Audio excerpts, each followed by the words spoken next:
Tous les matins, depuis des milliards d'années, le soleil se lève sur la Terre. Sa présence inévitable a bercé toutes les civilisations et inspiré la plupart des mythologies. Mais malgré cette omniprésence, la nature du soleil est restée un mystère pendant des millénaires. Impossible de savoir de quoi il est fait. Il est si loin qu'on ne peut pas le toucher, pas le goûter, pas le sentir. Et c'est pareil avec toutes les autres étoiles du ciel. Au XIXe siècle pourtant, le mystère de la nature des étoiles s'est éclairci. Et pour cela, il a suffi de les regarder. Car pour chaque étoile, il existe un code barre. Un code barre de lumière.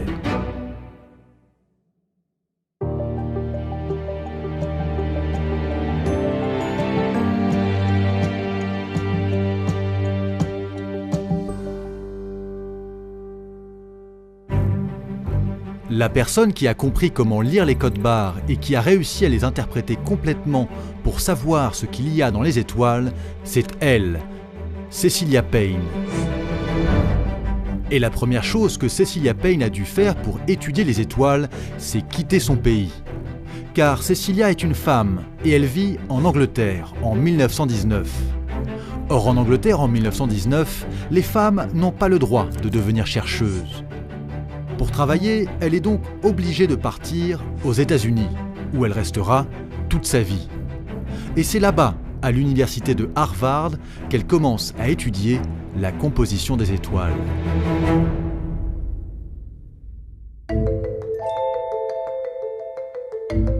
Pour comprendre comment elle a fait, il faut faire un détour par une technique fondamentale en astronomie, la spectroscopie. Le mot a l'air compliqué, mais le principe est simple. Voilà l'idée. On prend un bout de verre triangulaire et on fait passer à travers un rayon de lumière. Ce qui sort de l'autre côté, cette espèce d'arc-en-ciel, c'est le rayon de lumière décomposé. En gros, cela révèle toutes les couleurs contenues dans la lumière.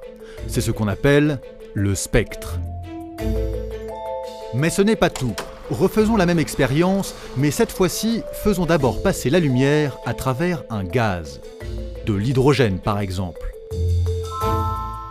Le spectre n'est alors plus tout à fait le même. On voit apparaître des petits trous. En langage technique, on parle de raie d'absorption. Et si on met le tout dans un graphique qui mesure l'intensité des différentes couleurs, voilà ce que ça donne.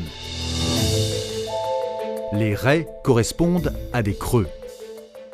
Ce qu'il se passe ici, c'est que l'hydrogène absorbe une partie des couleurs contenues dans la lumière.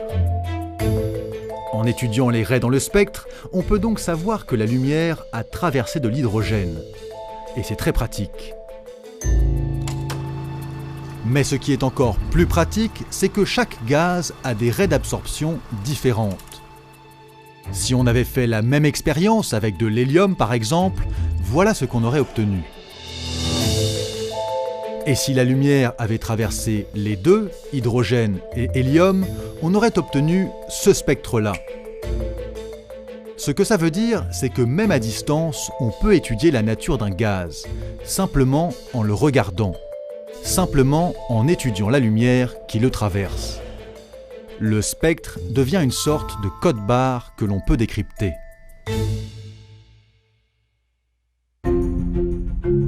Au XIXe siècle, avec ces outils, on a donc commencé à étudier ce que contiennent les étoiles. Et grâce à la spectroscopie, Cecilia Payne va pouvoir pousser très loin l'étude de l'atmosphère des étoiles. Puisqu'une atmosphère, c'est un gaz, et qu'une étoile, ça émet de la lumière. Lorsque cette lumière nous atteint, une partie du spectre de l'étoile a donc été absorbée par l'atmosphère traversée. La conséquence assez vertigineuse de ce phénomène, c'est qu'en multipliant les observations, on peut déduire ce qui est contenu dans l'atmosphère des étoiles, alors que nous sommes à des milliards de kilomètres.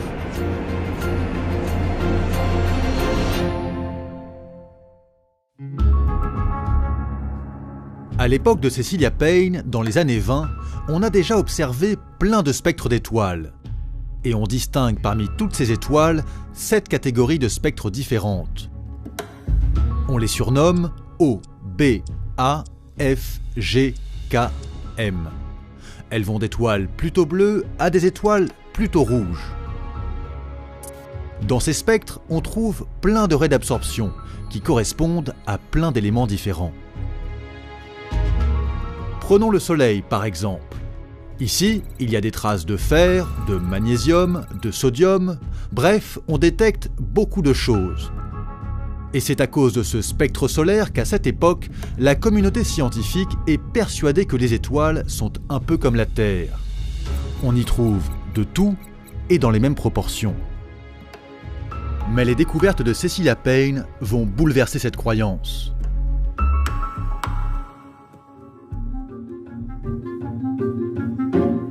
Le premier bouleversement concerne la température des étoiles. Et pour le comprendre, il faut d'abord saisir une petite notion de physique atomique.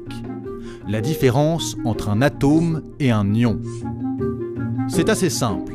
Un atome de base est constitué entre autres d'un certain nombre d'électrons.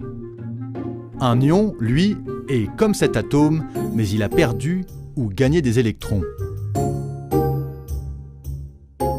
Bon, revenons aux étoiles. L'hypothèse de départ sur laquelle s'appuie Cecilia Payne, c'est que la chaleur a tendance à transformer les atomes en ions. De plus, certains d'entre eux vont apparaître dans le spectre de l'étoile plus facilement à certaines températures. À partir de là, Cecilia Payne fait des calculs théoriques et compare ses résultats au spectre des différents types d'étoiles. Et c'est là qu'elle fait sa première découverte. Les 7 types de spectres O, B, A, F, G, K, M correspondent à des températures. Les étoiles plutôt bleues sont chaudes et les étoiles plutôt rouges sont froides. C'est un peu pareil que lorsqu'on chauffe un bout de métal. Au départ, il est rouge et plus on le chauffe, plus il tend vers le bleu.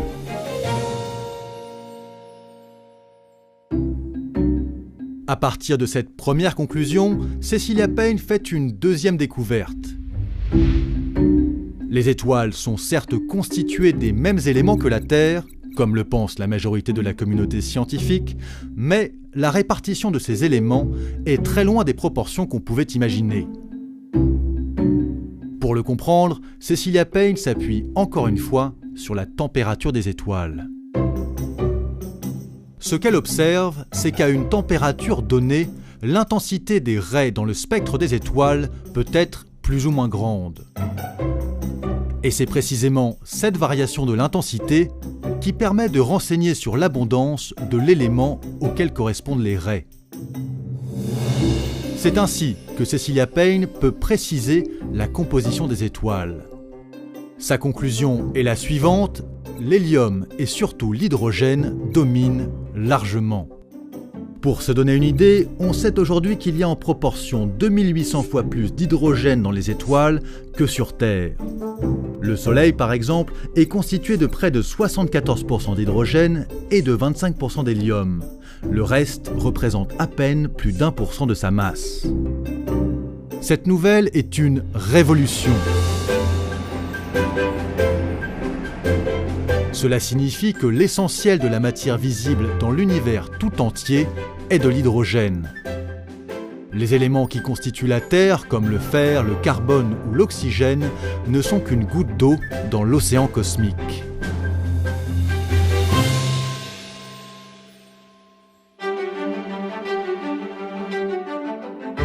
Le problème avec les idées révolutionnaires, c'est qu'elles sont parfois mal accueillies. Alors quand en 1925, Cecilia Payne fait relire ses travaux à son patron Arlo Shapley, il a un doute. Il envoie alors la chose à son ancien professeur Henry Russell, qui à l'époque est une star de l'astronomie. Et Henry Russell n'est pas du tout d'accord. Il n'est tellement pas d'accord que Cecilia Payne finit par nier ses propres conclusions. Et c'est ainsi que dans sa thèse, on retrouve cette phrase. Bien que l'hydrogène et l'hélium soient manifestement très abondants dans les atmosphères stellaires, ces valeurs doivent être considérées comme fallacieuses. L'ironie, c'est que 4 ans plus tard, en 1929, le même Henry Russell écrit un article qui arrive aux mêmes conclusions que Cecilia Payne. Il est finalement estimé que l'atmosphère du Soleil contient 60% d'hydrogène. Cette grande abondance permet d'expliquer un certain nombre de faits astrophysiques qui étaient jusqu'à maintenant déroutants. Aujourd'hui, on sait que les étoiles sont faites principalement d'hydrogène. Mais peu de gens se souviennent que c'est en grande partie grâce à Cecilia Payne.